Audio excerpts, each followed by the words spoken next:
All right, welcome to the Krueg Show, everybody. Happy Monday. Hope everybody had a good weekend. Kind of the down week between the NFC Championship game and the Super Bowl. And with us from our SF 49ers, our man Raj, who's going to be with us. We're going to talk a little 49ers. There's late breaking news on Brock Purdy's elbow. Joe Montana has weighed in on the 49er quarterback situation, and we still have to wrap up the season with Raj, get his thoughts, and then look ahead to the offseason. But before we do any of that, let's thank our title sponsor, Pig in a Pickle. It's not just the Krueg Show anymore. It's the Pig in a Pickle Krueg Show. Check out Pig in a Pickle for the best barbecue in the Bay Area. Pig in a Pickle is awesome. They're in Marin County at Towns. They're at 341 Corte Madera Town Center, right there in Corte Madera, in the mall in Marin County, and they're open 7 days a week in Marin County. They're open Wednesday through Sunday in Emeryville. They're in the Emeryville Public Marketplace, and if you haven't been to Pig in a Pickle, it's incredible. I mean, the pulled pork, the chicken, the baby back ribs, the house-made hot links, is all great. The brisket is second to none. It really is incredible, mouth-watering, to the point where I won't even make brisket anymore because I'm just intimidated by how good it is at Pig in a Pickle, and I can't do it. But man, the sides are incredible as well. The potato salad is my favorite, but a lot of people love the coleslaw. They've got the ranch-style beans. They got the white cheddar mac and cheese. If you go, you have to try two things. You got to try the beef brisket chili. And when they run out, they run out. Now, they have more of it typically in the summertime than they do in the wintertime because, as you could expect, they run out of it. But they've got the brisket chili, which is amazing. And then they also have their barbecued potato chips. They're called kettle tallow chips. And you can get a bag. They cook these chips in beef fat, and they're just absolutely amazing. Got to try that. They also have the collard greens. They got cornbread. They've got pickles, house-made pickles, and their own sauces. Really a great spot. So check out Pig in a Pickle. Damon and Mary work at having a great restaurant, and they do. Check them out in Corte Madera 7 days a week or in Emeryville Wednesday through Sunday. And tell them the Krueg sent you. I want everybody to go there and go say hi to Damon, go say hi to Mary, and tell them that you found out about them from watching the Krueg Show, and thank them for sponsoring the Krueg Show. Thanks to Damon and Mary. All right, we get off and running. Raj, good to see you, man. How are you? I love that shirt. You got the NFL, kind of like the NBA Jam. You got the NFL Jam shirt going on there. Yeah, I'm feeling great. Actually, just listening to, I am absolutely starving now. I'm gonna have to try that out. I'm like, when you said the brisket chili, I'm like, dude, the barbecue, you got me hungry, my man. I don't even know if I want to talk about the Niners right now. Seriously. Carlo in the chat says, you can tell Larry has tried it all. Hey, watch it. Watch it, Carlo. No, but you got to get the brisket. You got to check out Pig in a Pickle. Bomber T says, Larry, damn, making me hungry, and I just ate lunch. So check out Pig in a Pickle. In fact, it's one of those things where we start doing these ads just the last couple of days. Somebody's already gone to Pig in a Pickle, and of course, they photographed their food, sent me a picture, which I forwarded to the owner, and he is thrilled. So there you go. Thanks to Damon. Thanks to Mary for being sponsors of the Krueg Show. So how you doing, Raj? Have you been able to decompress after watching the Niners lose a truly forgettable, ugly, maybe the worst NFC Championship game in the history of the league? I mean, Are you over it yet? I don't think I'm ever going to get over it. This is like the one that got away, when you're in that relationship and you're like, that's the one that got away. This is going to be the biggest what if game. And I know the topic is Brock Purdy, and it's what if Brock Purdy would have stayed healthy and played? Like, I will never, ever get over this one. I'm still reeling. I mean, I'm moving past it because you got to kind of think about the next season. We've been doing off-season content, free agency and stuff, but I don't think he'll ever get over this one because it's the biggest what if. It's if Brock Purdy plays that game, we might have won that game. You never know because the defense was kind of staying afloat early on, as we talked about, through the week. It's that team was demoralized. You saw the videos, the mic'd up. George Kittle was trying to rally the troops, and everybody just seemed like their head was down. Nobody expected Josh Johnson to be there. Nobody expected to go through all these quarterbacks this year. And when Brock came, it was like this magical shot of adrenaline, and then he goes down, and that adrenaline just faded. So, no, to answer your question, I don't think I'll ever get over it. Well, and yeah, I'm not over it either. I mean, it's like one of those things where it's just so sickening that the 49ers got into, the biggest game of their year, and then they didn't. It was almost like they were locked out of the stadium. I mean, that's what it felt like, because they had no chance. And once Purdy went down, they were absolutely cooked. And that's not a slam at Josh Johnson. It's not meant to be, at least. It's just kind of the way it is.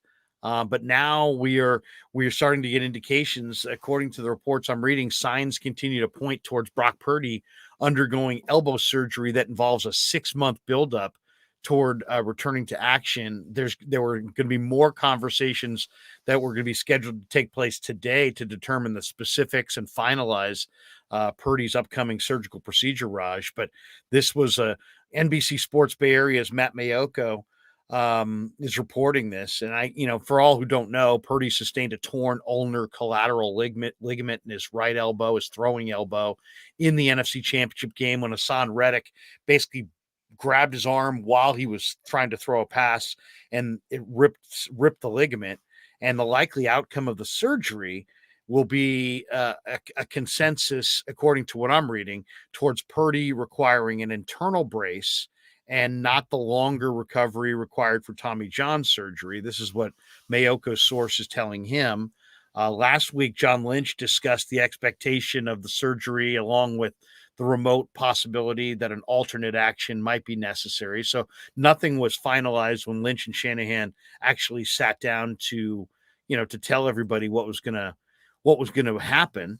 But if everything goes as anticipated, Purdy would undergo a procedure to repair the UCL and then a collagen-coated suture tape to provide stability to the ligament that's been repaired. And that procedure requires a 3-month recovery and then a 3-month buildup to return to playing football. It was what Kyle Shanahan referenced when he talked about it on the podium during the presser. Shanahan said last week that obviously Trey Lance is expected to return to the field for OTAs and that he'll be ready to go in, maybe 2-3 weeks from now.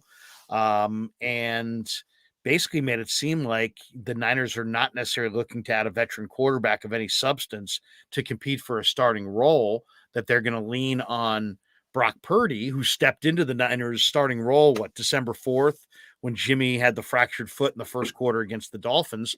And then Purdy went on to win, 8 games, or the Niners went on to win 8 games with Purdy at quarterback, and they had a 12-game winning streak going into the conference championship game. So that's kind of where we're at, Raj. What do you think? I mean, I guess you'd have to say overwhelmingly that's good news, right, for the 49ers and for anybody hoping Brock Purdy could be back on the field in training camp. No, 100%. And when I saw the report, you're right, Matt Mayoko dropped that little report today. And it's good news to me that they're still mulling this over. I think Matt Barrows added, too, that there was an orthopedic surgeon not connected with the case, that his opinion is, obviously they got to wait for the swelling to die down. That's why there's no surgery happening right now. And there was a lot of questions. People are like, oh, why hasn't he had the surgery? But, of course, the timeline is they got to wait for the surgery to hop down. But it does look like he's going to get the 6-month recovery time frame. So they're going to kind of miss. He doesn't look like he's going to have the Tommy John, which is great. Great news, because, again, 6 months, it's a 3-month recovery from the surgery, then a 3-month ramp up to play, as you mentioned. I think that's good news for us because right now, going into the season, we don't really have a healthy quarterback. Trey Lance is obviously, like you said, coming off a big-time injury. We don't know where he's at in terms of his development. He missed a whole year last year, unfortunately. He hasn't really played a lot of football in the last 3 years. He played the year at North Dakota State. The next year after that was the COVID year. Niners drafted him. He played 2 games as a starter. Then last year, supposed to be QB1, he got hurt. So this is huge. And I think Brock Purdy, when he came in, it was a magical run, as we talked about before. Like, he came in and it was like, whoa, this guy is it. He could be the guy. And unfortunately for Brock, the big injury. So I think the 6-month time frame is best case for this team because that would put him in now August and season starts September. So 100%, if anything happens to Trey or, he may not be the guy or he doesn't look ready, at least you have Brock waiting in the wings. And like you mentioned, it doesn't look like they're going after a veteran quarterback. Maybe a third string guy, just a quality guy to be, back up to them, because they got 2 quarterbacks on rookie contracts. And with Bosa trying to get a big time contract, you're going to need these quarterbacks on rookie contracts, save some money. So it is, to me, great news that Brock, possibly is going to miss out on Tommy John surgery, go for the repair. I think that is going to be definitely something that's going to help us in the long run. Because right now, I mean, if the season started today, we don't have a quarterback that's healthy enough to play. So definitely good news to me. Can you play quarterback, Raj? If I mean, need be. I could, but I don't think the faithful want me to. And honestly, the way Niners Twitter is, if I was out there and I make a mistake, I would be done. I don't even want to hear it. I don't want to hear it. Niners Twitter is how would you describe Niners Twitter? It's volcanic, chaotic. Yeah, chaotic, chaos, man. MF says, heard the Eagles play-by-play guy on sports radio this morning. He thinks the game would have been close if Purdy didn't get hurt. I don't think there's any doubt. I'll go further. I think based on what I saw. Now, granted, what we saw after Purdy went out was probably the Eagles kind of, simplifying their offense, dumbing it down, whatever way you want to describe it. I don't think their game plan that we saw was the game plan. You know what I mean? Once Purdy went out, I just think they stopped taking chances. They ran the ball a ton. I don't know that we would have seen the same offense, but based on what I saw, I think the 49ers would have won that game with Brock Purdy. I really do. Yeah, I think so too. Again, I feel 100% confident that this team would have, beat them, because if you look at the Eagles before they played the Niners, obviously they played Danny Dimes twice in a row. When they played the Cowboys, they put up 40 points on them. When they had Dak Prescott, we handled the Cowboys. The Niners handled them. So, I mean, when they played bigger quarterbacks, there's a few other examples, but I feel like they let up a lot of points again. And the Cowboys was the most recent, example that we can utilize. And they put up 40 points on them, and the Niners shut them down and hold them to 12 points. So I really feel, when you don't have a quarterback and you can't push the ball down the field, your defense is going to be tired. And I think that's what we saw.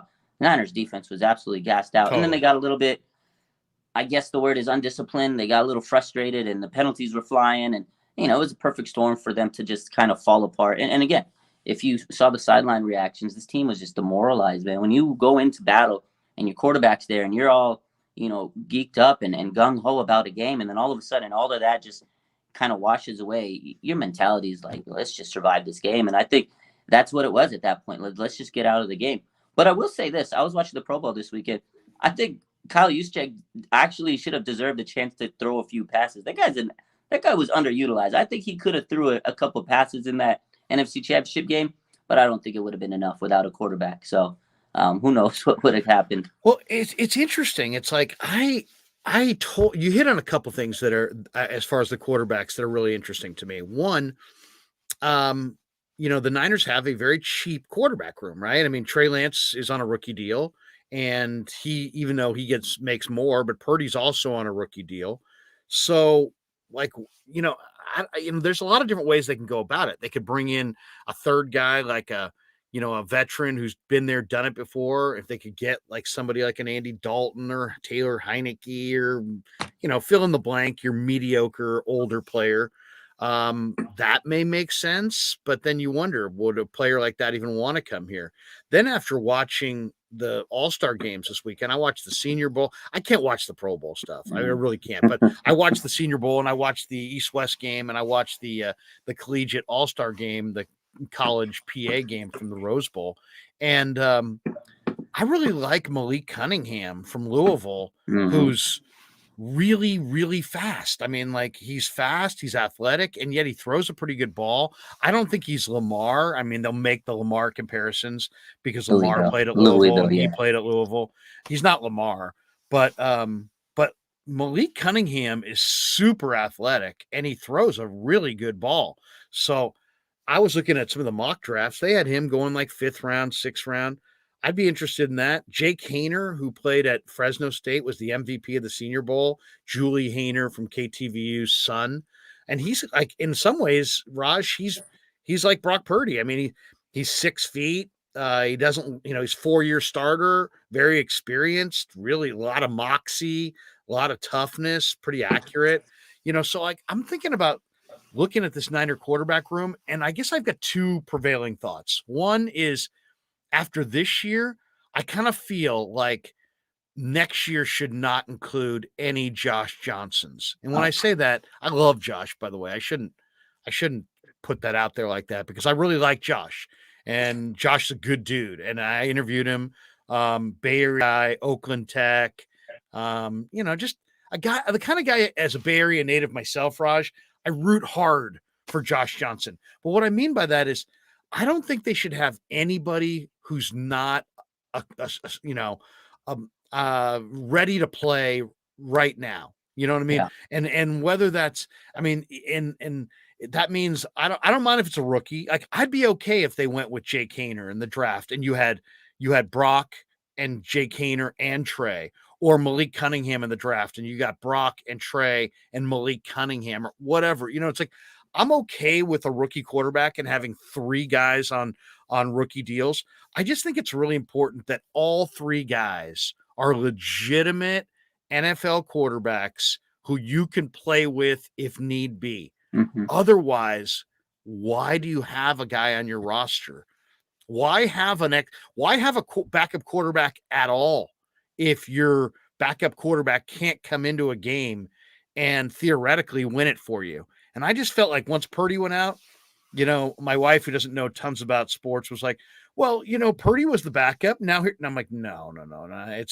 Honey, it's not the same thing. It's not the same thing. And she's like, why? Well, it's just that Josh Johnson's 36. He's a career backup. He was just signed, 3-4 weeks prior. He probably doesn't know the full scope of the offense. He hasn't been getting any of the reps. He really, I don't think was here to play. He's there just to kind of practice. He's a placeholder. He's a placeholder. Right. Yeah. So, but I don't need Andy Dalton or an NFL starter as the third quarterback, but I do need that third quarterback to be a guy who can play. And I'd be totally fine with Ayuk's contract coming and Bosa's contract coming and them having cap issues. Why not go with a guy in the draft that you like and then just coach? They all need development, whether it's Brock or Trey or this rookie. And then just say to Greasy, hey, you got a room full of young guys. Bring them all along. Coach them all up. Let's see how it goes. And then if you get to December or January next year and Trey's hurt and Brock's hurt, but you still got Jake Haener, maybe you got a shot. Or maybe you still got Malik Cunningham, and he's a different quarterback. He's more of a run-around athlete guy, but you know what? You can still win games with him. So that's what I want to see out of the quarterback room. I went into the weekend thinking Andy Dalton, somebody like that. But now after watching some of these rookies, I'm like, you know what? I'm okay with Brock and Trey and a rookie. And I agree with that. And again, I was kind of going into the same mindset. They got to get a veteran. Who's the guy? Because, Kyle, they said we're going to look for a mid-tier kind of quarterback veteran. And then you start thinking, okay, there's Trubisky, there's Andy Daltons of the world, there's Gardner Minshew. But then you sit there and say, okay, imagine worst case scenario, Brock can't play, Trey goes down or something. Your hands are in the keys are in the hands of a guy like that. And then you have to sit there and say, can they win a Super Bowl? I don't know if they could win it with a Andy Dalton or a Brock, or Gardner Minshew. And again, no disrespect to Josh Johnson. He wasn't ready for them. Like when he came into that game, I bet you he was like, oh my God, I can't believe I'm even in this situation. Right. Because he wasn't supposed to be there. So it makes you look back at the beginning of the season and as the injuries progressed, and they always try to do their due diligence and get players to plug and play, and they've done a good job with developing. That's why they got Brock Purdy. It was like an injury case scenario, right? He beat out Sudfeld. Oh my God, he comes in and he came in, and like you said, he's not the same as Josh because it was this rookie chip on his shoulder, turned the tide of the team, and was like, okay, oh my God, we have this guy. I don't think they expected to have all their quarterbacks get hurt, and at that moment, they were probably going, oh man, a couple of weeks ago we could have got a different quarterback. But that late into the season, there really wasn't anybody. Josh has been on the team before, so I'm sure he knows some of the concepts. But in that moment, in the NFC Championship game, the stage was way too big for a career journeyman who's been in the league for 15 years, 13 touchdowns in those years. So it was just not his moment. It was just not good luck for us. So I agree with you. Maybe take a young guy because he can develop, and it's worth a shot to throw a guy. Because how bad can like a Malik Cunningham be compared to a Mitch Trubisky, you might get the same result, losing in the NFC Championship again. Yeah. But at least you have a young guy that you can develop and say, okay, Trey Lance has gone through another year of injury.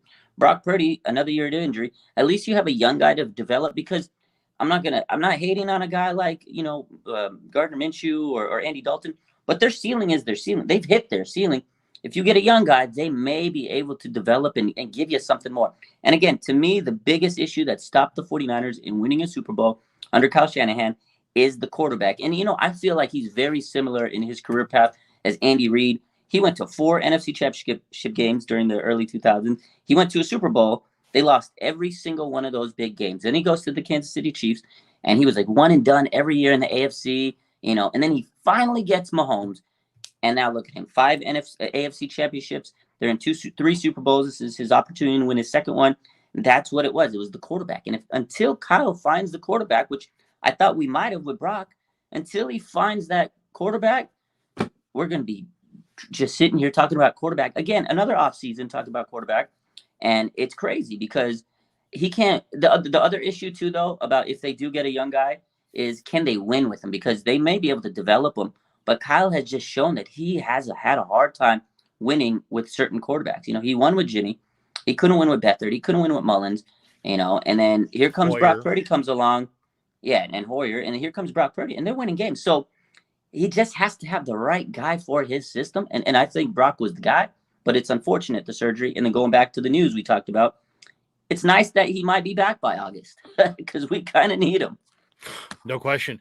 Gizmo Maltese makes a donation. He says, I thought the 49ers would win if they stuck with quick passes to Kittle and CMC and runs, respecting the Eagles' pass rush. But Kyle blew it early. I don't know about that. I don't know if I would even buy that. Now, Kyle missed the challenge early. Yeah. We got this one from SK. He says, is Shanny modern day Marty Schottenheimer? Bomber T then jumps in to defend Kyle. He says, it was one bad game. Give Kyle a break. I personally think that there's way too much criticism directed towards Kyle Shanahan here. Did he blow the challenge? Yeah. He should have called the challenge. But the Croft thing was not a blown thing. It was, people were just going crazy because of what happened. We're all judging it based on the outcome. Anybody can, it's like the Brett Favre commercial. The lady's walking down the street. She's got the grocery bag and the bottom falls out. And Favre goes, should have double bagged it. Should have done. Anybody can be 20/20 hindsight on this crap. It's always, yeah. I mean, you look back at that play. Shanahan is a great coach, and whether I would say right now, you say, Krueg, great coach, yeah. He's a top 5 NFL coach. Belichick, Andy Reid, maybe Mike Tomlin, maybe Sean McVay, and then there's Shanahan. I mean, and I might put Shanahan in front of Tomlin and McVay. Even though McVay's got a Super Bowl and so does Tomlin, and Shanahan's still on the outside looking in at one. But Kyle Shanahan is a top 5 NFL head coach. And to sit there and just people losing their mind like they want to run him out of town. It's like, come on, man. This is not that how quickly people have forgotten what the Jim Tom Sula, Chip Kelly eras looked like. Yeah. It's like I was there for all those games. Bilal Powell and the Niners' inability to stop the run, and Chip Kelly just running his plays at a breakneck pace. It's like Kyle Shanahan is one of the best offensive play callers in the game. He hasn't had the quarterback. This year he had the quarterback. They won 12 in a row. If the quarterback hadn't gone down, they might have gone to the Super Bowl. You need to have a head coach. You got to have a quarterback. Niners have had a head coach, haven't had a quarterback. This year they had a quarterback. They almost got it done. I think if Purdy gets healthy, I feel real confident about the offense in his and Kyle's hands going forward. That's how I see it. I agree. And again, they still have like the core players they have. You still have Warner, Kittle, Bosa, Trent Williams, Debo, Ayuk. You still have this core group of players, Greenlaw and Travis. Like, you still have this group. So I don't think the window's shut. It's just the quarterback. And I agree with Kyle. And I've been critical of him over the last couple of years. Like, I have been. I've said, you know what, Kyle maybe needs to fix this and that. But this year he showed me a lot of improvements. He was more aggressive, 12-game win streak, to come back from 3-4, 2 seasons in a row, basically. it showed me a lot, and he showed some growth. And again, they got so close. If Brock Purdy doesn't go down and we're sitting here in the Super Bowl, we're not even having that conversation. And I know a lot of people were critical of the Tyler Kroft play because I think fans want to leech out. They want to blame something for why it happened. They need to find a reason so they can cope. I mean, as a fan, I think looking at it from that standpoint is why? Why did they lose? What is the reason? And then you look at that play. Okay, he got hurt on that play. Oh, why was Tyler Kroft? But if you look back through the season, that was a very common play they had, throughout the year. And it was a play action play. They set up, and that's what Kyle does. He sets up plays through his play calling. He has a script. They didn't fall for it. Philly just didn't fall for it. Hassan Reddick was attacking the quarterback. And you know what? If Brock Purdy steps up, which you said, he's still developing, he's still learning. If Brock Purdy were to step up just a slightly second faster, get that ball out, he had Brandon Ayuk wide open. And they've made that play many times. So I don't think the criticism is just like, yeah, he hasn't won the big game. But like I said, Andy Reid went to championship after championship after championship, and they called this man the biggest choker in the NFL. He's never going to win a championship. And here he is in the Super Bowl this year, going for his second Super Bowl. And again, the difference was he found a quarterback. That's just it. The Niners just need to find their quarterback, and I think they'll be fine. I still think they can compete this year and make it back to the promised land. It's not going to be easy because they are going to lose some players, but I think having that core group of guys is critical, and I think that's going to be a reason why they make it back to, at least the playoffs for the very least. And again, the NFC is still not as strong as it could be, so the Niners are still going to be a strong contending team in the NFC. And then who knows what's going to happen with the Eagles? Like, they're pretty much built to win the Super Bowl. They got a lot of players leaving. Who knows if they're going to be the same team? Like, they'll have Jalen Hurts and AJ Brown and stuff, but they may lose some players on the trenches. So, after Super Bowl, teams kind of fall apart. We saw what happened to the Rams. I still think the Niners will still be one of the top teams to beat in the NFC next year. So I'm not too worried. I'm just I think we're all just upset because we were so close. And again, like I said earlier, it was bitter. This is the biggest. It's the biggest what if for the 49er fans. We're like sitting here going, God, I wish Brock Purdy would stay healthy. And then people are going to project and say, Kyle can't keep a quarterback healthy. And then you look at the track record and, yeah, all the quarterbacks are hurt. So they have to find a common thread, and it's Kyle's fault. Right. And Kyle got annoyed when he was asked about it because he doesn't think it is his fault. And yeah. I don't think it's his fault. But there are going to be people that will just say, you know what? You called the play that had Tyler Kroft blocking Hassan Reddick on the backside. On that play, your quarterback got knocked out. Thus, you are responsible for getting your quarterback knocked out. And all I would say to that is, people, it ain't that simple. It ain't that simple. I went through that game with a fine-tooth comb. I've now watched that football game 4.5 times. That's 3.5 times more than I wanted to watch it. I mean, seriously, I didn't. It has been hellish for me to watch this game. But you know what? I can go and find you multiple times where the Eagles drop back to pass and didn't have a Tyler Kroft-like blocker on Bosa, had nobody on Bosa, not one guy. He's totally unaccounted for. I have multiple plays in that game that I could point to you and show you. One of them, Hurts was taking a snap and dropping into the end zone. He was inside of his own 5-yard line. They had nobody blocking Bosa, and they got away with it. So sometimes you get away with it, sometimes you don't. But every coach, every offensive coach, over the course of a game, will take some chances, and they'll have some mismatches that go against them, and you just have to overcome it. In this case, the Niners couldn't. But this whole I can watch the film and I can see that it's Tyler Kroft blocking, Hassan Reddick, and I know that that's a mismatch. So Kyle's awful, and he needs to be fired. It ain't that simple. That's all I'll say. It ain't that simple. And as far as young quarterbacks, if you don't like the guys that I'm throwing out, Malik Cunningham or Jake Haener, I like a lot of day 3 or, what I think are going to be day 3 quarterbacks in this draft. Tanner McKee from Stanford, 6'6", 230, very accurate. Max Duggan from TCU, very athletic. Clayton Tune from Houston has got a really strong arm. Stetson Bennett knows how to play the position. Dorian Thompson-Robinson is an interesting guy. Adrian Martinez was good at Nebraska, had a down year this year for K-State, but he's 6'3", 225, really athletic. So there are other quarterbacks that they could go for in this draft as far as rookies. Now, as far as it's setting up for Trey Lance and Brock Purdy to both potentially be healthy and go head to head in training camp to see who's the number one quarterback. And a lot of people believe that if Trey Lance is, the player that he was billed to be when they traded up into the first round to get him third overall, that he presumably should be able to beat out Brock Purdy for the job. I kind of don't see it that way. I kind of see it as if Purdy continues to show that he understands the nuances of the position. I think Purdy's almost a lock to beat out Trey for the job.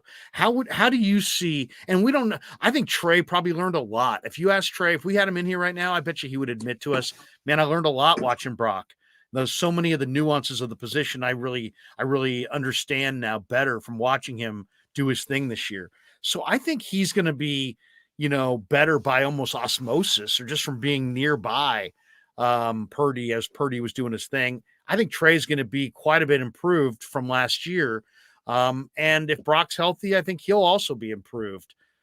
I think Brock's going to win that job. How do you see the Lance Purdy competition this summer if we get that? If we get a Lance Purdy competition, first and foremost, like I told you, Twitter's chaotic. It is going to be I know. The heavyweight battle. It's going to be content crazy if it happens. But I agree with you, Larry, that I think Brock is going to win him if there is a battle. And it's no disrespect to Trey. I think he's a very talented player. I just see more growth out of Brock in such a short amount of time. Again, what I said earlier with Trey, he hasn't had that experience. He's still a raw developing player. He's just that. That's just it. He's raw, and he needs time. And again, this is a big injury. We don't know where he is mentally. We don't know where Brock is mentally, but I feel like his mental state is a little bit further ahead. These injuries are both tough. They're both very, very tough injuries to return from, and it might affect their game. But on top of that, I feel like Trey has had more uncertainty and more criticism on him. And that's another aspect of the mental game that he's going to have to battle back from. Last week on their exit interviews, the media was basically saying, hey, you've been doubted. Do you think you could even win the job? And they were already doubting him, in his exit interview. And instead of saying, hey, that's good news that you're, going to be cleared next week, it was more questions of, will you be ready? What do you think you're going to be able to do next year? Where Brock Purdy, I feel like the media, and like you said, we kind of feel like he's a little bit ahead. And I think it's just maturity level. I feel it's just more of a leadership standpoint. Like you look at Brock Purdy and you see the sideline clips, you've seen him on the field when he talks. He seems like he's got a little bit more command of the offense. There's no disrespect to Trey. I think he's a very well-spoken individual. Like I see he's a good young man. He has a good head on his shoulders. But I just see Brock a little bit ahead of him in a lot of those little aspects that go a long way. And talent-wise, Trey's got a better arm than him. He's a little bit more faster. He's a better athlete. But that doesn't always equate to being a better quarterback. There's a lot of little intangibles that I feel like Brock might have that'll kind of pull him ahead. And again, we saw it this year. Kyle was trusting of this guy. I mean, he had no choice, but he kind of came in, took command of the offense, and the team was like, look, man, we got Brock. He's going to lead us to the promised land, and they were all in on him. So I feel that because of that maturity and that leadership level that Brock has, I think he's going to kind of, if they do get that battle, if we get that heavyweight fight, I think Brock Purdy wins it. I do too. Gizmo says Kyle didn't have a plan for the Eagles pass rush. They had 70 sacks. Nobody else did either. Dennis says, give me 13-4 every year. I mean, all I got to say is you can't tell me get rid of Kyle without saying who you need to replace him with. And it has to be somebody who's an upgrade. Otherwise, there's no real reason in doing it. Digital Drew says, Digital Drew make me laugh. I'd agree with you, Larry, but then we'd both be wrong. Oh, damn. MF in the chat says that's unhealthy.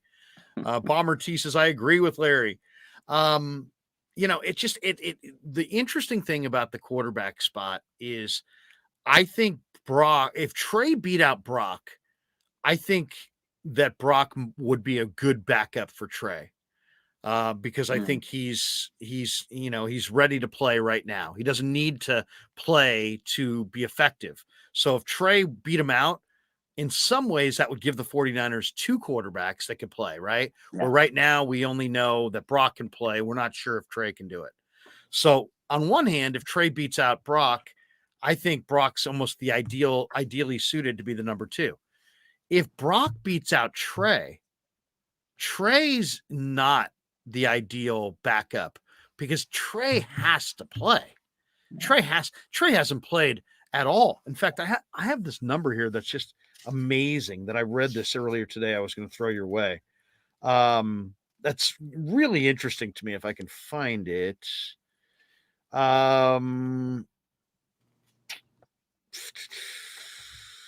Okay, here it is.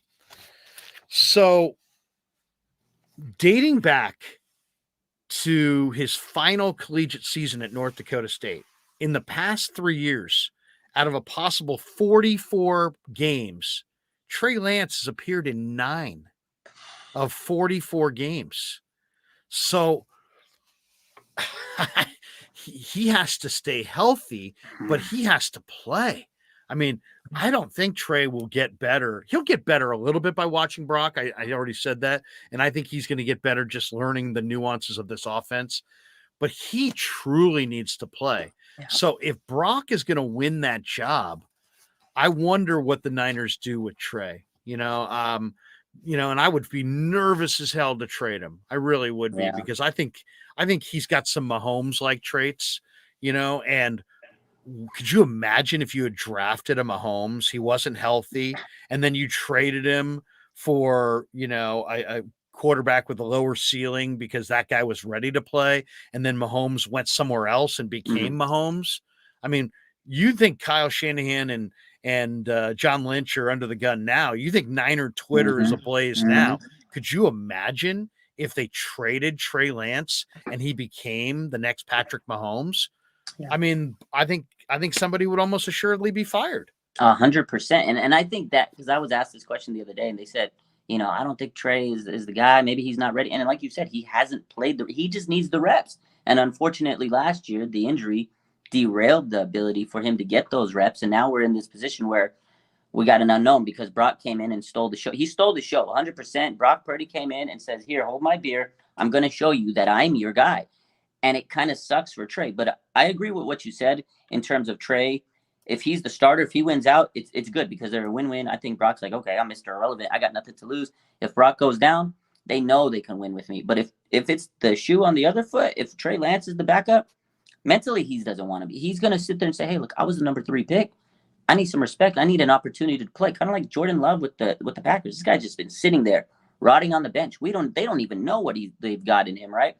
So, and I also think that if Kyle Shanahan and John Lynch were to trade Trey Lance, people would come for their neck because that would be a huge draft blunder. You traded all this draft capital to say, okay, we don't want to have Jimmy or we're going to move away from him. He's injury prone.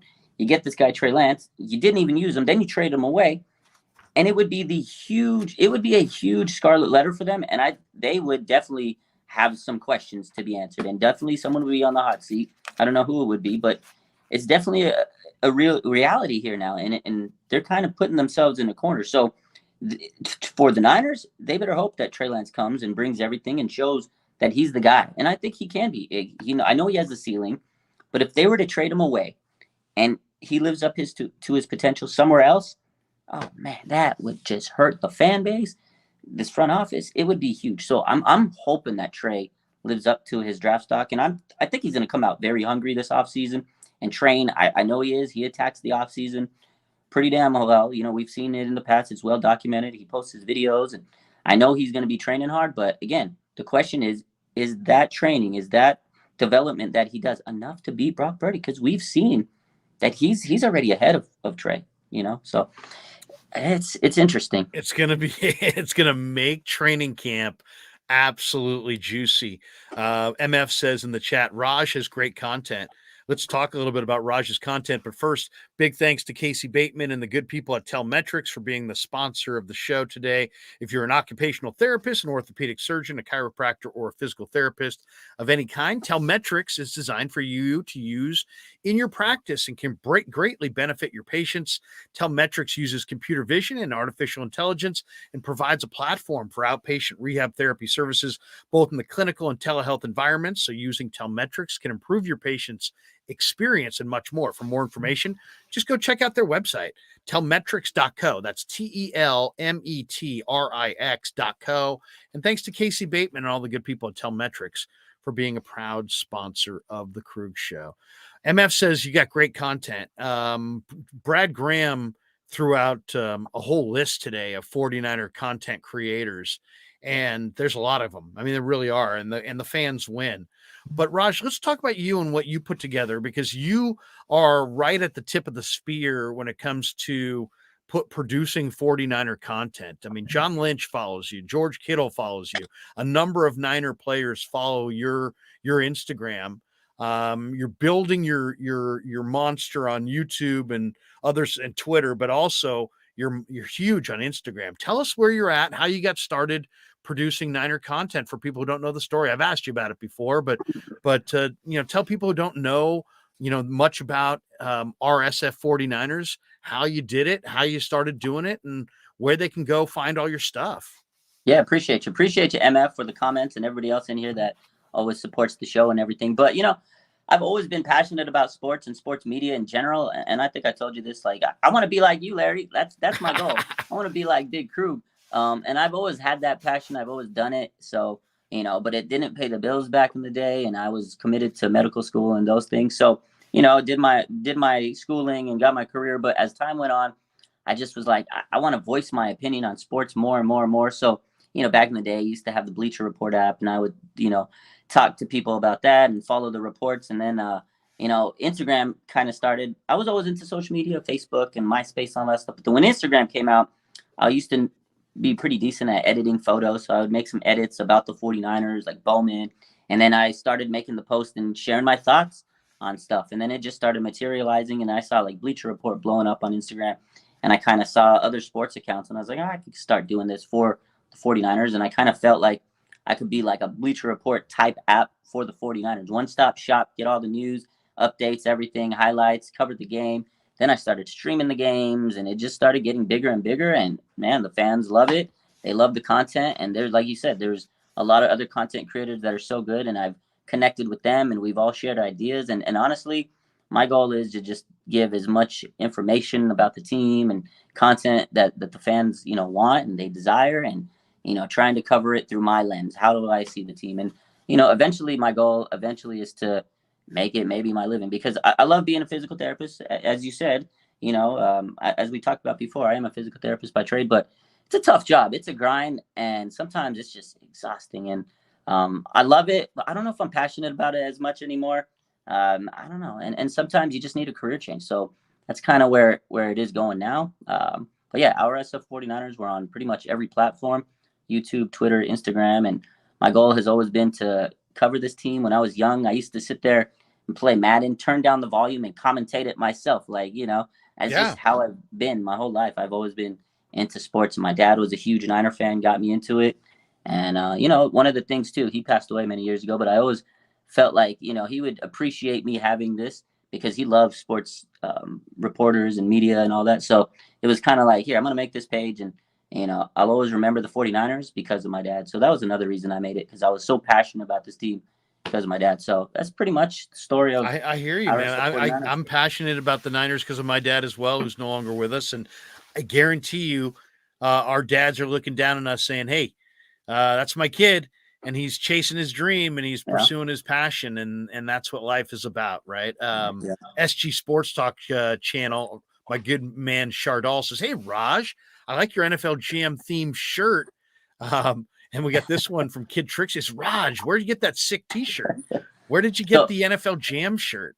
So the NFL Jam shirt, I stumbled upon this because I live pretty close to Levi Stadium, and during the season I was in and out their shop for a while, spending some money there. And I also knew one of the people that worked there, so I'd stop by. We did some promotional events and stuff. But I walked into Levi's one day and I saw this shirt, and I was like, I have to have it. So this was from the team store. I think they sell it online now. I'm pretty sure if you go to the online shop, but this specific shirt is from the Levi's team store. That's where I got it, and I get a lot of compliments from it. It's one of my It's favorite awesome, shirts. man. It's awesome. Yeah. And Raj, we need to ask, how much money collectively did you pay to get the degree to become a physical therapist? How much how much money could you have saved if you had just said, you know what, physical therapy is not for me before you went to school and just became a Niner creator? How much do you think you spent on that? Man, it's six figures. I know I spent like 100K because I went to grad school was a Where'd you go to different school? beat. I went to grad school at Toro University, Nevada. It's like a Okay. private medical school. So I think that's why. At the time when I was going to school, I was also married. I had we just had our daughter, so it was a little bit more expensive. So I was paying for all that. I tried to work, but going to school and working and having a kid and everything was just too much. So I took out the max loans. It was like 100. It was basically six figures. It was like 100K easy. So it was not cheap. And thankfully, undergrad, I had it all paid for, scholarships and grants and all that stuff. So I saved a lot of money. But then going into that with everything, my whole personal life, it just got a little expensive. But that's the drawback of the American dream, right? Going to grad school and getting your degree. They don't tell you that it's not going to be free, but it was definitely an expensive trip. I love my career. It's given me a lot of opportunities. I've had the opportunity to run a clinic. I've had the opportunity to be a certified instructor where I've had students under me, and I've shadowed so many great people that are now in the profession. But after 12 years of being a clinician, it takes its toll, man, especially in the rehab building in department. Those patients are not easy to work with, post stroke and stuff. And Yeah. this a lot. Do you still do it, or have you given it up and now in favor of this? No, I'm or do you do still both? working. Do you do I'm doing both. concurrently?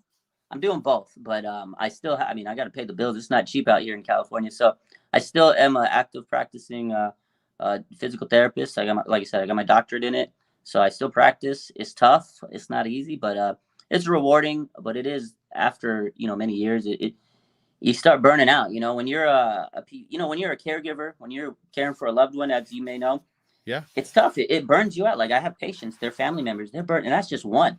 Yeah. I'm seeing like 8, 9 people a day. By the time I get home, I'm like done, and then I got to come in and get my mind right to do a live show, talk about the Niners. So it's a grind, man. It is a grind. How many hours would you say you spend a day? I mean, just give for some. Maybe there's a young, high school kid watching this, going, "Man, I want to be just like Raj, and I want to do this kind of." How much time do you think you devote to all of your 49ers endeavors, from editing to posting to, I mean, I know it's a labor of love, and I know it's probably something you're doing around the clock, but if you had to put an hour limit on it in a day, what do you spend 5 hours a day, 3 hours a day, an hour a day? What's your routine? Honestly, like? if I'm not sleeping, I'm working on Niner content creation, because you're always looking for the next stuff. You're looking for collaborating with people. You're networking. You're getting your stories ready for the next. You're just always looking for that next edit, and you're always looking at notifications. So it honestly is an all day thing, and it's not just that you're posting all day. It's you're for me too. I have a lot of messages. I try to connect with the fans. I go live with the fans, answer their questions. Boom, notification pops. Got to drop the news. Oh my God, Rap Sheet just said this. We got to post it. We got to go live and talk about it.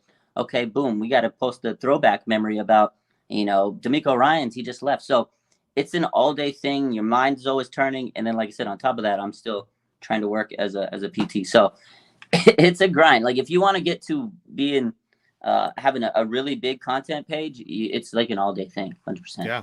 I mean, and you produce some awesome content. I mean, my kid who's in college, told me about you about a year ago, or no, maybe more now. And it was like, hey man, Raj puts out incredible content and he just loves it. He's looking for what you're putting out just all the time. So that's what kind of turned me on to you. And seriously, you have some incredible stuff. Dusty Gold says, Larry, where would you place Trey in this quarterback class? All I would say about Trey in this quarterback class is I think there's a chance that Trey is the best quarterback that would be in this class.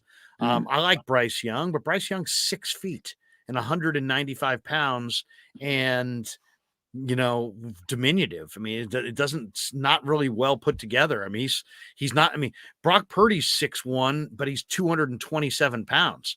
This guy's 30 pounds lighter. Yeah. So he's pretty small, and he's the top quarterback in the draft. Then there's C.J. Stroud, who really looked good at the end of the year. Will Levis can look good or bad if you catch him on the right day. I would say beauty's in the eye of the beholder. I would probably say those three guys might go ahead of Trey.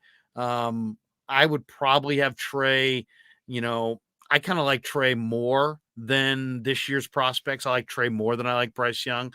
I like Trey more than I like CJ Stroud. Will Levis, I haven't seen enough of, but I've heard he's just got an unbelievable skill set. I watched him a little bit at Kentucky. His numbers are not all that impressive. And then there's Anthony Richardson, who's 6'3", 235, and incredibly fast. And in some ways, Richardson if he's a dual threat quarterback, he's even he might be a better dual threat quarterback than Trey, just because I know he's a better runner than Trey.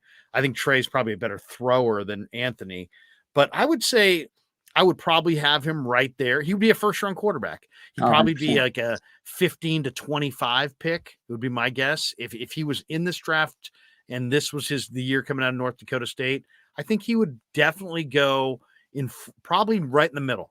So maybe after one or two of them, but before a couple of them as well. Young, Stroud, Levis, and Richardson are all the four guys who are going to go in the first round, you would think. I think Trey's right there with all of them. It's just a matter of what do you prefer? So, I don't have I haven't really graded out any of them, but the Alabama quarterback is hard to evaluate because he's got such talent around him. And it's hard to understand how much of it's him, how much of it is his surrounding cast. Stroud is really nice, but he's raw. Levis is, I think, not nearly as mobile as Trey. Richardson's more mobile than Trey. I'd probably have him second. I'd probably say Bryce Young 1, Stroud 2, even though I'm not a believer in Bryce Young. But as far as if you put Trey in this draft, I think he would go third. After Bryce Young, after Stroud, but before Richardson and before Levis. That'd be my guess. I debate between 2 and 3, maybe 2 and 3, but honestly, I like CJ Stroud more than Bryce Young, and I like Bryce. I think he's good, but you hit the nail on the head. He's a thin frame guy, and you take a guy like that, you throw him in the NFL, he might break, man. He might break, but give him a couple years in the NFL weight room. We'll see how it goes. But I agree. I think Stroud is a better prospect overall. But maybe I watched him a little bit more, so maybe I'm a little bit more biased. So, but did you see this, Raj? I don't know if you're all over Niner content. Yeah. But Joe Montana. Yeah. You did see this? I talked about it last night, actually. Let's get into it. Yeah, let's get into this. Joe Montana went on with Mike Silver, I believe. It was on the Open Mic podcast with Silver, and basically said that he would start, if it was up to him, Jimmy Garoppolo over Trey Lance next year. And Montana explained it. He said Garoppolo's won a lot of games. I can't say the same for Trey. You don't know that from him. I don't think it's hard. I think you just start Jimmy. So, Montana's obviously very much a pro Jimmy guy. I'm not sure if Joe knows that Jimmy's a free agent, and that Kyle Shanahan has basically already said that he ain't coming back. But what do you think? We have two ex-Niner Hall of Fame quarterbacks who have a totally different approach to things. Joe, when he talks about the Niners, says they. When Steve talks about the Niners, he says we. Yeah. Steve, I think, because he's an announcer, is a little bit more up to speed on today's game. But Joe obviously knows the game, sees the game, but is really not a fan of Trey Lance or not a fan of Brock Purdy or a huge fan of Garoppolo, because it seems like every time there's an opportunity, he's saying how highly he thinks of Garoppolo. What was your takeaway on when you saw that story? Yeah, first and foremost, the first thing I noticed was I knew when I saw that, I was like, oh, God. Again, 49ers Twitter, I knew they were about to have a field day because that video is all over. Like, the comments on that were wild. And it was, I knew it was going to be something that the Niner fans are like, oh, my God, this man is senile. Like, I love Joe, a legend, a great player. My dad, that was his play. That's why he became a Niner fan. But listen, Joe can do no wrong in many of our eyes. In many of our eyes, right? Like our idols, like me, Steve Young's my guy. But I I was a little upset when because he still threw Steve Young under the bus in that interview. He goes, Brock was given a team that was tailor-made to win, just like somebody else I knew. I was like, damn, this is 30 years later, and you still He taking ain't shots over at it. Steve, man. He's not over it. So part of me feels like he's still kind of salty and bitter. But you said something that really resonated with me. I don't think he likes these younger quarterbacks, especially Trey Lance, because every year he's had the opportunity, he's always said, Jimmy's the guy. Like the last 3 years running, he says, Jimmy's the guy. And no disrespect to Jimmy, but you're right. Kyle already said for the second year in a row, there's no chance he's coming back. And this year, he's not under contract. He's a free agent. So they would have to go out of their way to bring him back. And again, with Bosa coming in with the big contract extension, it just doesn't make sense. And to me, if Kyle was to get on the phone and say, hey, Jimmy, we need you back, that would be super awkward for all parties involved, because he's already said for the second year in a row, we don't need him. And I get what Joe was saying. Like, I get his stance. They have been a winning team with Jimmy under, the helm. Like we said Kyle has only won with certain quarterbacks, and Jimmy was one of them. So I get what his take is, but I think he needs to get up to speed with Jimmy's not an option. He's probably not an option, because of the free agency. And I agree with what you said about Steve. He sees it from the lens now. Like, he knows he's a little bit more up to speed. So part of me was like, okay, does Joe know? Because Silver tried to go in there and chime in and say, hey, look, Joe, he's a free agent, but Joe still fought it. He goes, well, they still won games with them. They still won games. So part of me thinks that he just is not happy with their young quarterbacks, and he's determined on somehow getting Jimmy in there. And part of me thinks he's just salty at Steve Young for whatever reason, the years later. Well, you saw the doc, right? Did you see the Montana doc all the way through? Yeah.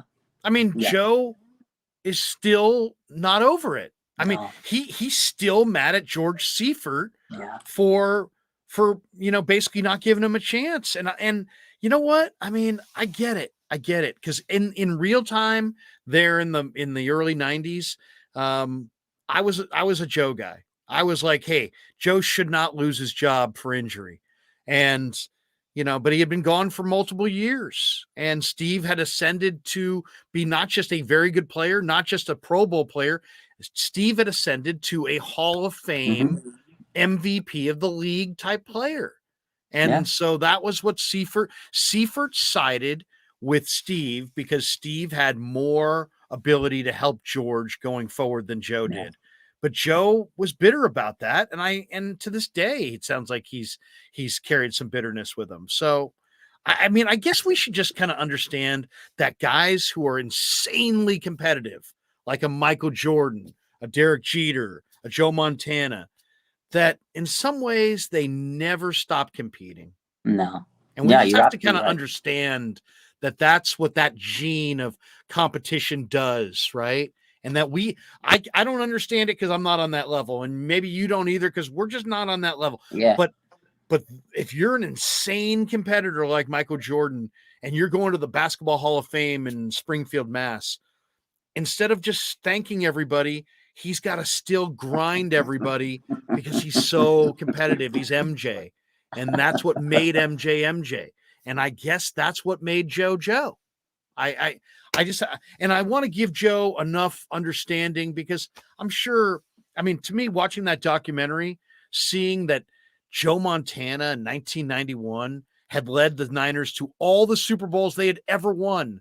And George Seifert told him, and it came out in that documentary, he could work out in the facility, but be gone when the rest of the players come in here from practice. I mean, that's how you treat a guy who won you the 81, 84, 88, 89 Super Bowls and basically had to be carted off 3 times in the years you didn't win. And that's how you thank him. Don't be in the locker room when we get out of practice. I mean, Seifert in a lot of ways looked bad in that documentary, but Seifert should look bad because that he treated Joe badly. He did. He did. Looking back, and you're right, because it's that alpha mentality. The guys that are the greatest, they're the alpha mentality. It's like Tom Brady. He wouldn't retire when he probably should have, but his mentality was, I'm still the best and I want to prove it, damn it. And that's what these guys are. And for Joe, I think he sees Jimmy in a certain way. I think he sees himself in Jimmy in a way, you know what I mean? Because they kind of did the same thing to Jimmy. Okay, you can practice in the backfield. You were at training camp, Jimmy's thrown in the back. Once practice started, he was out of there and he wasn't there. So I feel like Joe Montana was like, that was me 30 years ago. And they're doing the same thing to Jimmy. So I feel like he feels this connection with Jimmy, and he's going to support him because in his mind, maybe Trey Lance and Brock Purdy, I guess now, are Steve Young. They're taking the old man's job. And Joe Montana is Jimmy. He's the guy. He's the OG. He should still get the chance because you won games. In Joe Montana's mind, hey, I'm the guy that won you the games. I won you the Super Bowls. You're going to move on from me? So in his mind, I think he's kind of living vicariously, and he's still replaying the Super Bowl, the quarterback controversy in his mind 30 years later. I think that's what it is. I think we figured it out. This is psychology. We got it. But I think that's what it is. He's projecting his 30 years ago past onto the current Niners. And in a way, there are a lot of similarities. Like they basically did that with Jimmy. Again, he was thrown on the sidelines. Once he was done, warm-ups were done. All right, Jimmy, get out of there. Let's get you out of there. Because I remember one day, training camp this year, when Jimmy actually came out and he wasn't relegated to the back dude, and he came out and everybody's like, Jimmy's in training, and that was like a big trending story. I remember. Yeah. I was like, whoa. Yeah. I posted the video. It went like super viral. I was like, oh my God, what's Jimmy doing there? So I think Joe sees a little bit of himself in Jimmy, maybe. So I see a lot of Joe in Purdy, and I'm surprised Joe doesn't see himself in Purdy. As far as timing, touch, accuracy, quickness, underrated, a guy who's not the biggest guy, though Joe is a bigger athlete than Purdy, but he was also leaner than Purdy. Purdy's got a little bit more heft to him. Jan Chozella says, Montana can talk all he wants, you ungrateful Fs. Hey, Jan, I'll take that. I'll take it. You're right. Joe can say whatever he wants, and we are ungrateful. Gammon Brown says, is there a rift between Jimmy Ward and Kyle Shanahan? What do you think? I mean, you saw Jimmy's IG. That got tons of action. I looked at that, Raj, as Jimmy is always candid. And in the IG, he shared that conversation that he had with Kyle. I think Jimmy wanted to play free safety over slot corner for financial reasons. And I think the 49ers wanted to have Jimmy play slot corner over free safety also for financial reasons. I looked it up. The average or the highest paid slot corner makes the equivalent of the 16th highest paid safety. So safeties are paid more than corners. And Jimmy Ward is the 16th highest paid safety. So I think the Niners thinking is, hey, we'll move him to slot corner. We'll give him a little bit of a raise. We love this player. We'll instead of paying $18 million like Derwin James is making, we'll pay $10 million, $12 million, and we'll pay Jimmy the most of any slot corner, and we'll be able to retain him. I actually kind of view that whole thing as the Niners really like Jimmy and want to keep him. And that's why they try to move positions, because they're trying to play cap games to make sure they can afford him, because they can't afford him at $19 million. He wants to be broken off. I don't know that anybody's going to pay him $19 million, but I think this is not about they don't like Jimmy. I think it's the opposite. I think this is about we love Jimmy and we need to keep Jimmy. And how do we do it? We can't afford 19, but we can't afford 12. We'll make him a slot corner and then overpay him for a slot corner, and maybe we'll retain him that way. So I think everybody's read on the Jimmy Kyle thing is that, oh man, Jimmy hates the Niners and the Niners hate Jim. I actually think Jimmy loves the Niners, and I think the Niners coaching staff especially loves and appreciates Jimmy. I think this is all about money.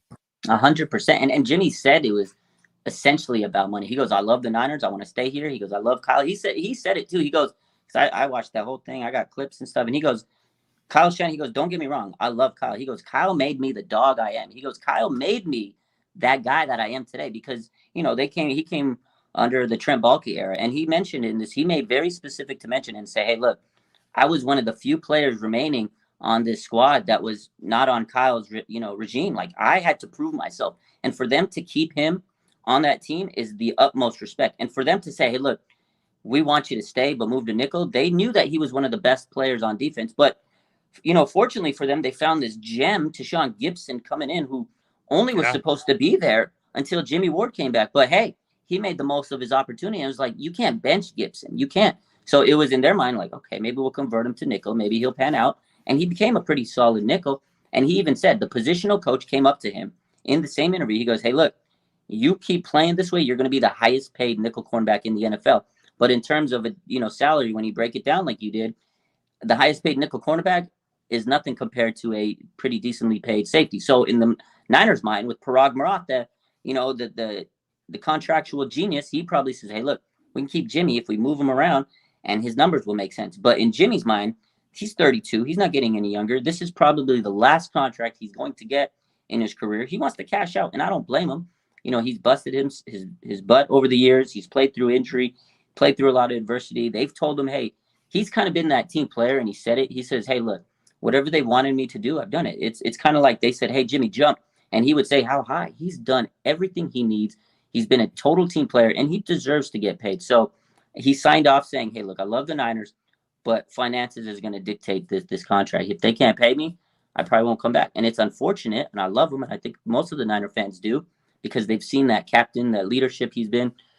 But they can't pay everybody, and Jimmy Ward deserves to get paid. So if he goes somewhere and they offer him more money, I do not disrespect his decision to take that money, because he's busted himself over 9 years in this league. He deserves his money.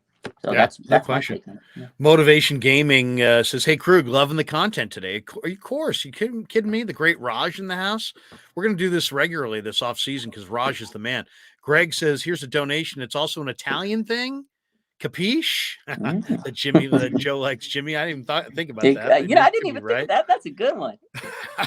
Motivation says, please like and subscribe, everybody. Yep. Hit like, and that helps the algorithm. Hit subscribe, and every time we go live, you'll get an alert that we're going live. Dusty Gold says, we all do, Larry. Purdy so much like Joe. Brock moves better than Joe. Brock moves exactly like a young Joe. Young Joe moved incredibly well. And then John B says, did he just say he sees something, some Joe Montana and Purdy? I get it. Anytime you say, heck, I mean, I had Grant laughing at me when I was comparing Purdy's escapability to Mahomes. He's like, yeah. Mahomes? Yeah. I'm like, Grant, just the escapability. The escapability was nice. I'm not going to lie. I don't know if I would take it to Mahomes, but I will say his escapability, maybe Josh Allen-esque. I don't know if I would take it to Mahomes. I don't know. Raj, give me the one free agent that, like, for me, the one free agent I would extend for is Jimmy Ward. Mm-hmm. Why? Because I'm in that room and I kind of see players have value on game day, but then they have other value within the room. And Jimmy Ward is a serious presence. And I just think that he's like truly one of the alphas. And I'm not getting rid of Jimmy Ward. To me, he is the free agent priority. Who would your free agent priority be? Because there are others. There's a bunch of free agents this year. Yeah, they have like 25? It's crazy. Honestly, I agree with you, man. I agree it's Jimmy, because if you get rid of Jimmy, you got no safety depth. You got Talanoa Hufanga, and then Tarvarius Moore's free agent. He's probably gone. They're not going to bring him back. He'll probably go with Robert Salah and the Jets or D'Amico. And then Tashawn Gibson, who's mulling retirement. So even if you bring Gibson back and he doesn't retire, you get him for 1 year. Jimmy Ward, to me, he's a 49er through and through. Like, he's 9-year vet. It's kind of like when Joe Staley was there. He was that longest tenured guy. He's that leader. You just need him. And they got a lot of young players on this defense. You need a guy like that, because Fred Warner is a phenomenal leader, but he needs some help out there. And you got Nick Bosa extending to that leadership spot. But you need those veterans. And I think Jimmy Ward, man, is a dog. And again, they don't have safeties now if they don't bring back Gibson. So maybe you do get him back to his position that he wants. It's going to cost him. It's going to cost him a pretty penny. But if you want to continue to play well and be at the top of the league, you got to take some sacrifices. And I think that's one of the sacrifices is paying Jimmy Ward. Because if you let Jimmy go, I don't know who the heck's going to be their safety next year other than Hufanga. So it's going to open up a big dilemma. And I think Jimmy Ward, to me, is a huge priority as far as free agency goes. So I agree with you, man. He's the guy. Manuel Mosley and Jimmy Ward would be my two guys if I could have two. McGlinchey's the guy that I think is going to price his way out. Yeah. What do you think about the defensive coordinator position? I mean, we're hearing today that not only obviously D'Amico's gone, he went to Houston, but it sounds like Bobby Slowick is at the top of D'Amico Ryan's offensive coordinator candidates in Houston. The 49ers would only be able to keep Bobby Slowick if they gave him a promotion and made him the offensive coordinator. He's currently the passing game coordinator. What do you think? What's your feeling on the defensive coordinator? Fangio was rumored, then he moved to the Dolphins. Steve Wilkes is a guy that a lot of people are throwing out. I put out a video of him from the end of the year in Carolina today that I thought showed that at least the room really was pro Steve Wilkes. I'd be okay with Steve Wilkes. He's done it before. I'd like to keep Kocurek somehow, some way as the D-line coach and stay with that wide 9. But where are you on the defensive coordinator? Would you make Kocurek the defensive coordinator, even though he's never done it? He doesn't sound like he wants to do it, but to retain him. I would keep him at D-line position if he was willing. Maybe give him a little bit of increase of money, give him a raise because I want to keep the guy around. And going off of what I've seen today, basically, I think Rappaport, before we started, he kind of was touching base on it. Steve Wilkes is interviewing with the 49ers today. He says it's going to be a very lengthy interview. And it all kind of seems like Steve Wilkes is going to be the next DC. And that's the guy I hope they get because he's been in this league a long time. He's been a head coach before with the Cardinals. He's been a defensive coordinator with the Browns. I think with the Carolina Panthers, he's been a secondary coach. I think he's the best guy for the job because what did Kyle say last week? He doesn't want a lot of turnaround. He doesn't want to change things. I think if they keep Kocurek, they'll continue to stay with that wide 9 position, give him a little bit more money so he doesn't go elsewhere, so D'Amico doesn't steal him. I like Kocurek, but I don't want him to be the DC because Kyle, he's running the offense. And you mentioned, Slowick. Would they, he's probably gone to Houston because I don't think Kyle's going to make him the OC. That's Kyle's job. He's the head coach, the OC. Nobody's stealing that from him. So he needs a guy on the defensive side that he can say, hey, here's the job. Go run the defense. Go manage these guys. Go coach them up. This is your defense. And I think Steve Wilkes, with the experience, is that guy. And it's no disrespect to Kocurek. He still needs some development as terms of a DC. He's never done it, right? And Kyle might have to kind of check him a little bit more with that. As long as with Wilkes, he doesn't have to check him. He knows he can go in and do the job because he's done it before. Chris Harris is the other guy. I think he was the Washington Commanders DB coach. He also has not been a DC, so it would still be a little bit of a transition for him. So I think based on what Kyle said, based on them trying to keep things, pretty similar to where it was before, I think Wilkes is the guy. And I think by tomorrow, maybe tonight, we might get breaking news. Steve Wilkes has been hired for the 49ers defense coordinator. That's what I hope for. I like the guy. I've seen him, this year especially. Carolina they were a dumpster fire. He comes in as the interim coach, and he got them fighting. He got them fighting. So I like Wilkes. Yeah. I think he's the guy. No, I think so too. I like the idea of having somebody who's done it before. I don't want to go first time through. I want to get somebody who's done it before. He's done it before. The guy from Washington hasn't done it before. Kocurek hasn't done it before. I like Steve Wilkes as well, especially if you can maintain your same scheme and keep the rest of that coaching staff. That would be one of the things I care about. What is in your mind the number one need of the offseason? Is it offensive tackle? Is it quarterback? Is it defensive tackle the way Kinlaw played? Is it corner? Is it safety? Is it number 2 tight end? I mean, what if I said the number one need as we're sitting here on February the 6th, you say what? Okay. It's kind of a tie for me, but it's going to be one that you didn't mention, a defensive end. They need another edge rusher. I know we got Nick Bosa and he's a beast, but listen, Charles Menahue's a free agent. We don't know if he's coming back. Samson Ebikam's a free agent. Jordan Willis is a free agent. You got 3 edge rushers that are free agents. Kerry Hyder's a free agent who slides in and out. I definitely think right tackle is just as important, and I think that's another position. The O-line, they have to fortify. But on the defensive line, you saw in the playoffs, Nick Bosa was gassed out. They need to give this guy some help.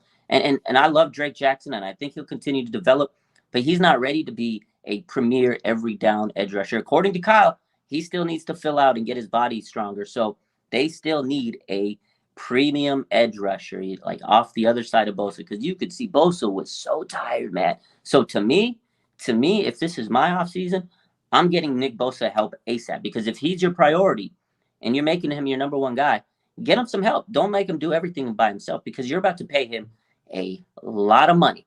Go get this man some help so he can continue to play at a high level for many years. So to me, if your number one priority is Bosa, get that man some help on the other side and go wreck these quarterbacks. Because if they can go out there and have two Nick Bosa's off the edge, nobody's beating this defense. So to me, it's an edge rusher. And then right after that, they got to fix this O-line. Because again, we talked about all the free agents on the defensive side.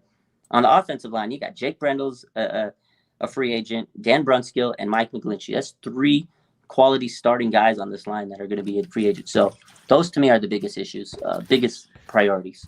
Yeah, I agree with you as far as defensive end. There's the first pick in the draft is going to be Will Anderson, I think, out of Alabama, but obviously he's going 1 to the Bears. Tyree Wilson from Texas Tech, they're saying is top 10, 6'6", 275, incredible player. I love the De La Salle kid who played for Notre Dame, Isaiah Foskey. And I'm thinking he's a late first, maybe early second, probably off the board when they pick. 6'5", 260, great strength.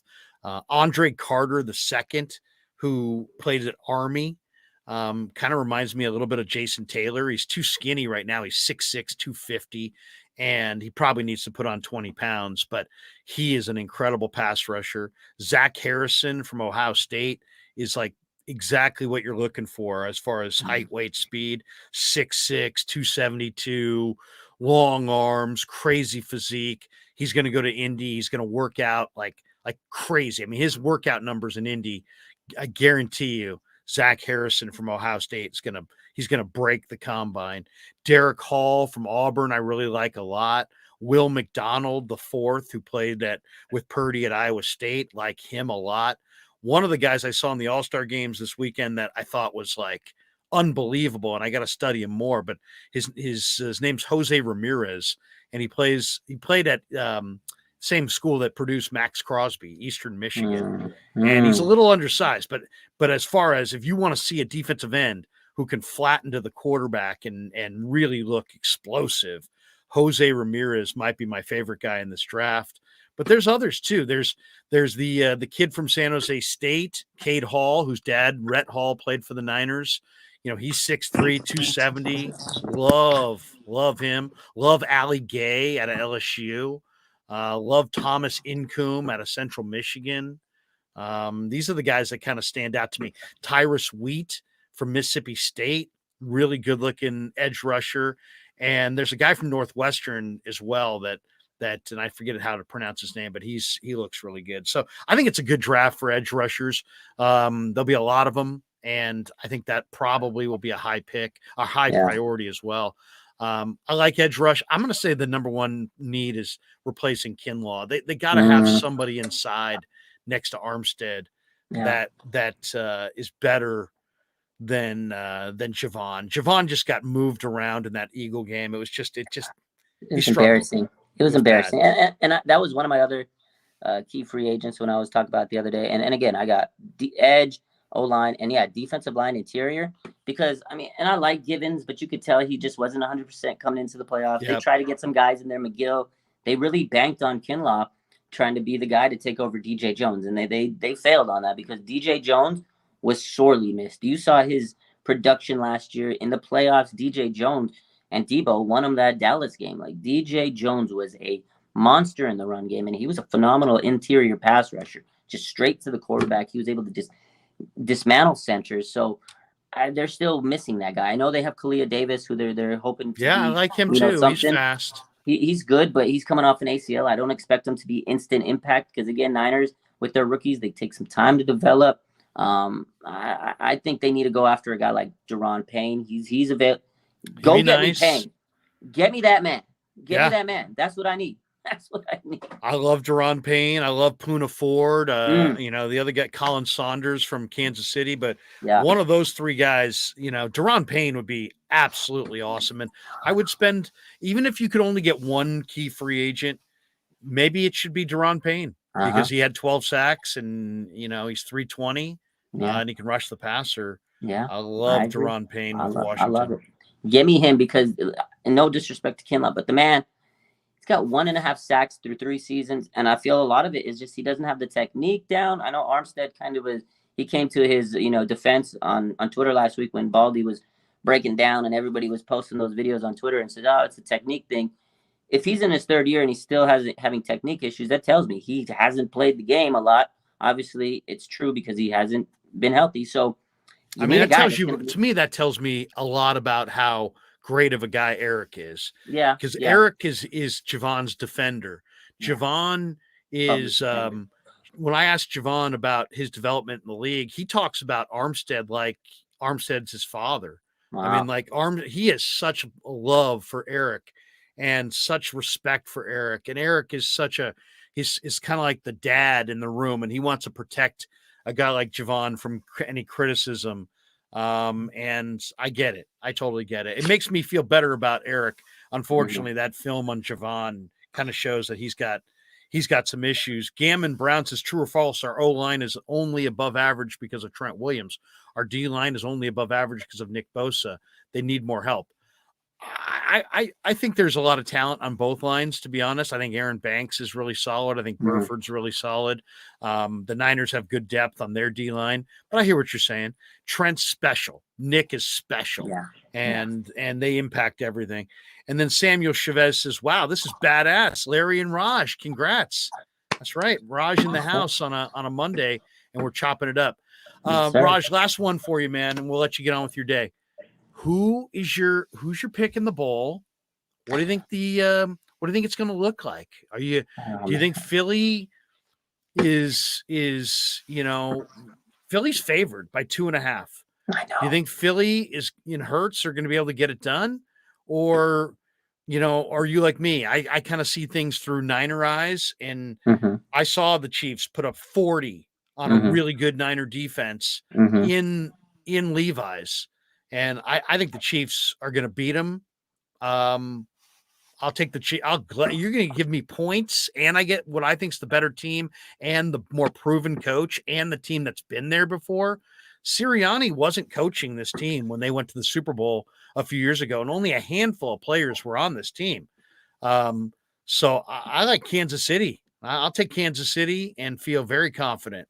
I agree with you. I agree with Brandon Ayuk. I'm going to take the Niners by 10. That's what Brandon said. The Chiefs. I'm going to agree with them. You're taking the Chiefs. Chiefs by 10 because I have my Niner eyes on, my Niner goggles. But Chiefs by 10. And I think that's it. Is Patrick Mahomes, man? The Eagles, they have not played Patrick Mahomes, man. And I'm telling you, this team. And I mentioned it earlier. Andy Reid, he is a special coach because of Patrick Mahomes. And I just think that he's on a course to go and win his 2nd Super Bowl. No disrespect to the Eagles, but again, you said it. The 49ers, with a good defense, they got gassed out by the Chiefs. They were out there lighting them up. And as long as they have Travis Kelce, as long as they have Patrick Mahomes, I think the Chiefs are going to win. And you know what? I think maybe there's some recency bias with me because the Niners just lost to the Eagles.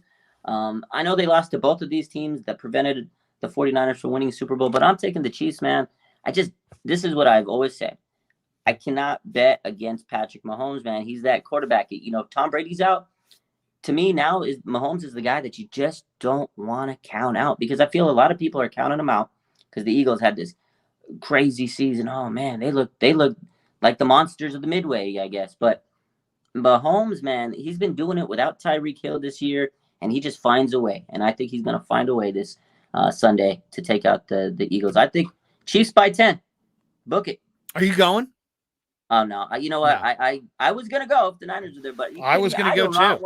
I do not want to go and see these two teams in front of me. I'm not gonna pay $10K to go see these two teams that beat the Niners. I'll watch it from the comforts of my home, get some barbecue wings, some pizza, and enjoy the game and the halftime show and the commercials. That's what I'm looking forward to. So.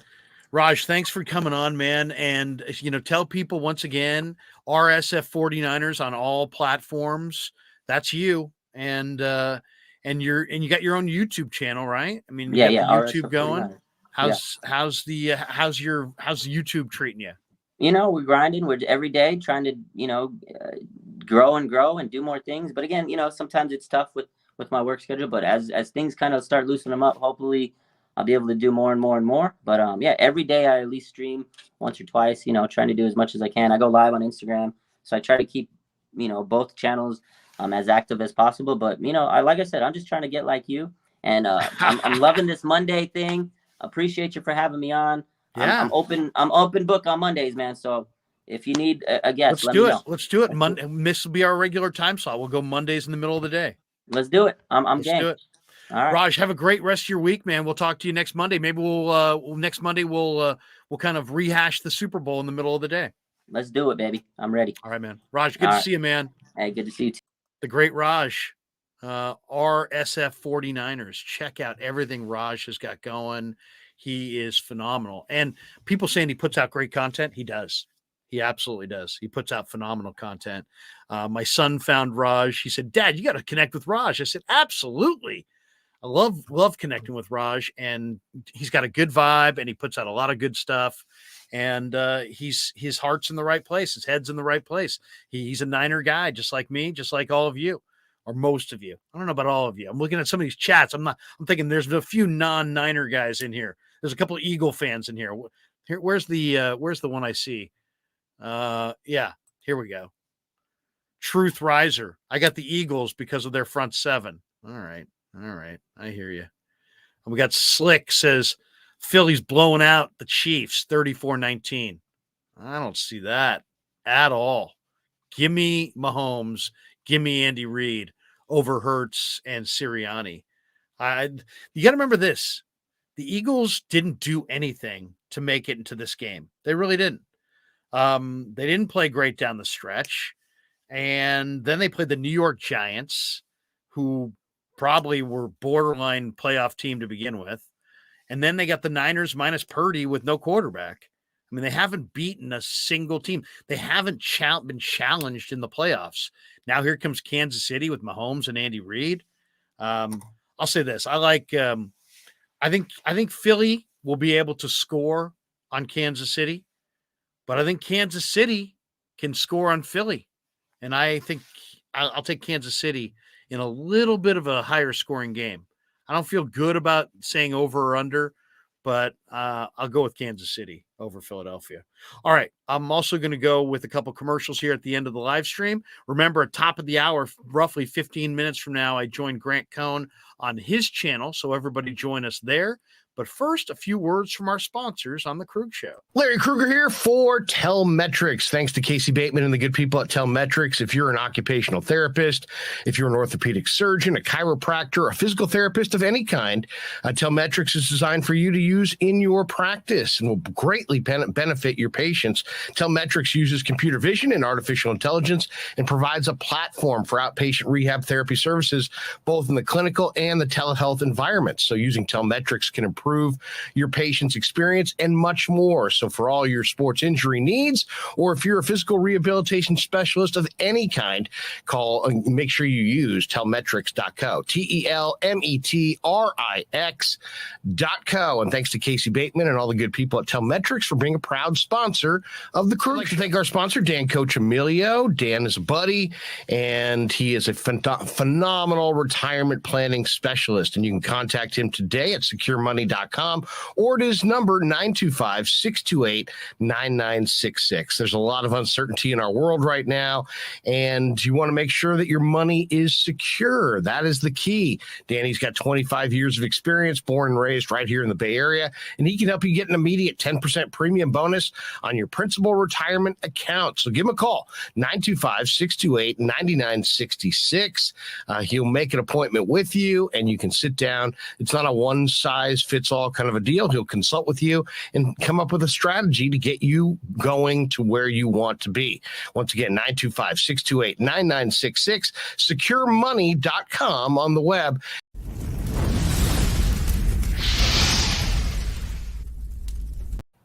And thanks to Tony Casera and the good people at Casera's Italian Menswear. They are housing the Krueg Show t-shirts, and they're a proud sponsor of the show as well. The Krueg Show t-shirt, the Krueg Show podcast t-shirt is available there at their store in Dublin. Their address is 7372 San Ramon Road in Dublin, California. And go see Tony Casera and get yourself a Krueg Show t-shirt and support the show. And special thanks to our sponsor, New York Style Italian Sausage. That's right, NewYorkStyleSausage.com is their website. Phenomenal product, whether it's the breakfast sausage, the Italian mild, the Italian spicy, the chorizo. You cannot go wrong with New York Style Italian Sausage. Once again, NewYorkStyleSausage.com. Often imitated, never equaled. So New York Style Sausage was started over 70 years ago. We are the largest producer of fresh Italian sausage on the West Coast. What makes our sausage in New York style is really the recipe came from back east, from New York, from Connecticut. If you look at all of our labels, there's maximum 4 or 5 ingredients, which we're really proud of. There's no preservatives, no MSG, fresh in, fresh out. The pork comes in fresh, goes out fresh. There's never any freezing throughout the process. We've always used fine quality cuts. We're never gonna deter from that. It's one of the reasons why our sausage is so good. I guarantee you put our sausage up against anybody else's from a flavor standpoint, no one will beat it, hands down. And do yourself a favor and do me a favor. Go buy a package of the New York style Italian sausage. Guaranteed you will love it, guaranteed.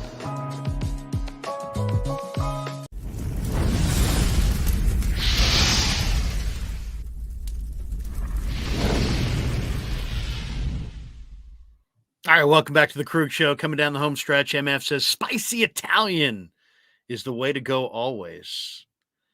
I like the mild as well. The mild is really good. The breakfast sausage is really good. Eric Hernandez, fresh in, fresh out. There you go. Paul Pearman, Larry's turned into the sausage guy. Thank you. Yes, you are what you eat.